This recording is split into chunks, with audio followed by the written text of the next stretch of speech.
Mama, did you know that they have been taking my temperature just to even let me come in here? Because they're all worried about that coronavirus. Now, what's going to happen if I happen to get sick and they don't let me come up here to see you? What you going to do? Oh, faint. Will you miss me if I don't come? Terribly. Terribly. Since March, the effects of COVID restrictions on those living in long-term care, nursing homes, and senior residential communities across the U.S. have been devastating. For many, isolation measures in an attempt to protect these fragile populations have had unintended consequences, including falls, malnutrition, infections, dehydration, and far too many deaths, especially for those on lockdown in memory care. Prior to the doors being closed to families, Mary Daniel went to visit her husband Steve every evening at his memory care residence. Steve has Alzheimer's, and the routine of Mary's visits calmed him at the end of the day. Her presence was also helpful to the staff because she would get him ready for bed every evening. All that came to a halt in early March. I'm so glad to be here, so I can see you today on Father's Day. On Father's Day, I couldn't do anything. After months of either not seeing Steve or trying to do frustrating window visits that Steve didn't understand, Mary was able to get a job inside Steve's facility as a dishwasher. This ultimately brought her national media attention and was the catalyst to her creating a space for other people desperate to see their loved ones and share their stories. The Caregivers for Compromise Facebook group quickly grew, even including staff who were caring for those in these communities. Dementia care expert Teepa Snow began following the movement and made a sobering comparison of what these lockdown measures might be like for those living isolated in memory care. So it's like that a family was told, okay, so drop your kid off at daycare. The daycare workers are going to continue to come in and out. And we're going to isolate each of the children at daycare in separate rooms.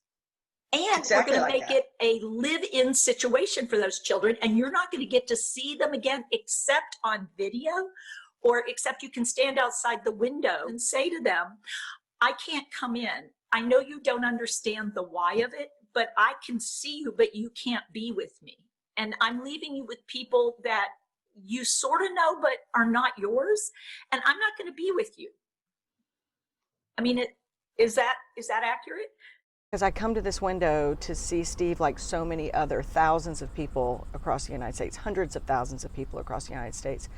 And it's just simply not enough. It's frustrating for him. He doesn't understand why I'm standing at this window instead of being close to him as I've been every single day since he's been here. I've said it 1,000 times, we have isolated them to save their lives, but this isolation is killing them every single day. These people are dying alone, and that is just absolutely cruel, and it needs to stop. There has to be a better way. On our Facebook page, there are hundreds of stories of bed-bound patients that are living in a bed alone without their loved one.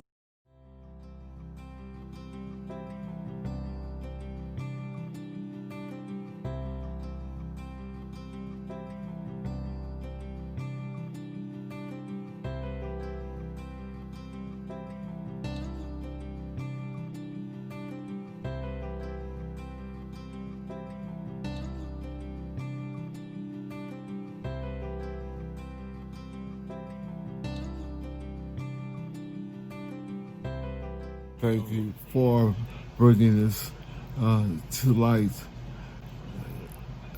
regarding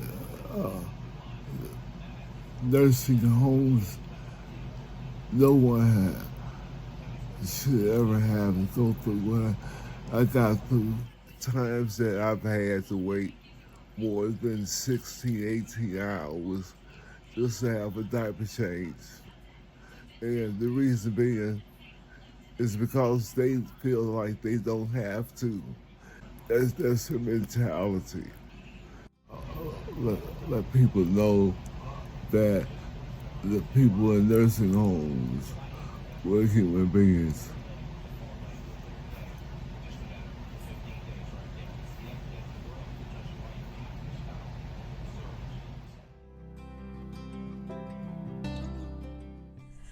A big part of this problem is what's happening on the inside of the facilities, not with the patients, but with the staff. They are overworked, they're understaffed. The turnover in this industry is incredibly high anyway, and so the overwhelming feeling of them is burnout. We're seeing a lot of that on the Facebook page. There are a lot of caregivers, people that actually work, nurses, CNAs, hospice nurses that are commenting as well and telling their stories. One just recently said that she loved her job, that she did this as a dream job, and for the very first time in her life, she hates her job. She misses the families, she misses the music parties, she misses the birthday parties, she misses dancing with all of the patients. It is changing the dynamic of so many people. Happy birthday to you. Happy birthday, dear Mama. Happy birthday to you. This is doing true harm and damage to these patients. They are dying, and no one wants to talk about it, and we think it's time to start the conversation. My mom was a resident in a long-term facility in Sarasota with dementia. And I say was because my mother just recently passed away on July 31st.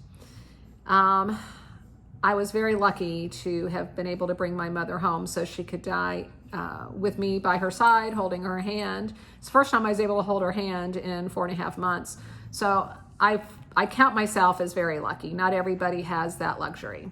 Initially, I think that the lockdown was well-intentioned, keeping our most vulnerable protected and safe from coronavirus.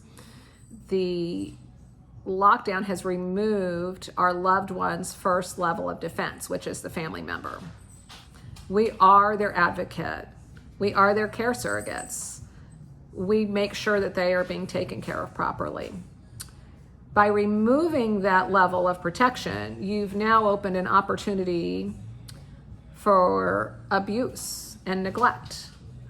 Our loved ones, due to isolation and loneliness and despair, are failing at a more rapid rate. So failure to thrive, not eating, refusing food, losing weight. This is a common thread. We hear this across the board with so many people in these facilities right now, and it's heartbreaking. And you know, they need real hugs. Trust me, we all want real hugs, and they need real hugs, and they deserve real hugs. I'm hoping that you will find compassion and care for these residents that you claim you want to protect. I applaud you wanting to protect them, but you're allowing them to remain in isolation, which is killing them.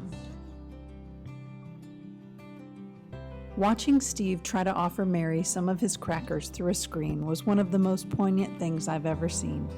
Across the country, families are doing whatever they can to try and maintain some kind of relationship with their loved ones from afar, all the while watching staff members get to take their place.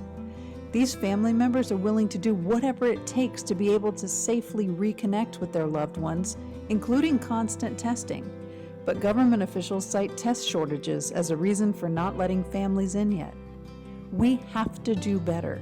This isn't a political issue, it's a humanitarian issue, and we need to find solutions now before the windows of connection close permanently for more of this fragile population. I love you, Steve Daniel.